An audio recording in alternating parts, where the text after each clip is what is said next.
But lastly, we also come to outcomes, right? The kind of goals that we want to that we have set out to achieve through leadership, the kind of outcomes we want. I mean, innovative companies. They're one of the ways to look at outcomes is through numbers. This is a this chart that talks about innovative companies that out perform their competitors by 228% and so on. So um, outcomes can be seen by way of numbers. You can also fairly be certain that companies that have this kind of leadership, that have invested in creative leadership, in design-led leadership, have um, are able to push through new products and services. 80% of them have done that. 80% of them have entered new and international markets. They've increased their market share as well. So one of the ways to look at outcomes and goals is by numbers and revenue, which we are all accustomed to, which we don't need a lot of lessons for. That's something that's already built into the organizations of today. But what a lot of other organizations miss on is actually this, is about looking at the whole value pyramid that is out there.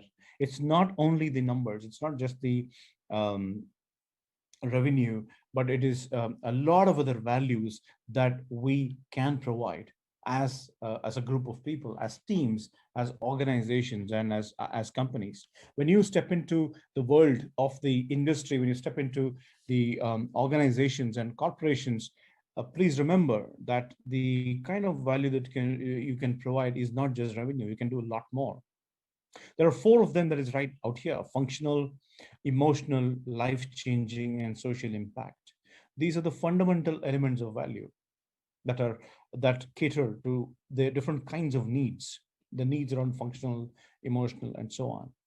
The more elements that we have around all of these needs, the more your company is going to be successful, the greater the customer's loyalty.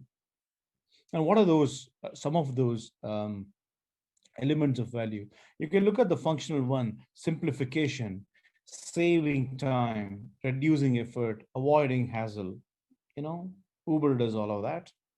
Yeah. So it has satisfy your functional need, but it also satisfies your emotional need to a good extent. It reduces anxiety. You have the driver's picture right in front of you. You have his number, you have his story that comes around of the driver, how many trips he has gone, his star rating, and so on. So it also satisfies your emotional need. Can we go further and look at, does it also change, that is also have a life changing need? And can it create, and can our products and services create the kind of social impact that we would want to create? Take the example of Headspace. It has seriously made people uh, understand themselves a lot better. It has created it has made meditation cool. Such an ancient concept of meditation, Headspace has made it very cool, thereby actually creating a social impact like no other. So there's several, a few other examples. I also spoke about Patagonia earlier. So when we are talking about value, we're talking about all of these things that are built into what we can actually do.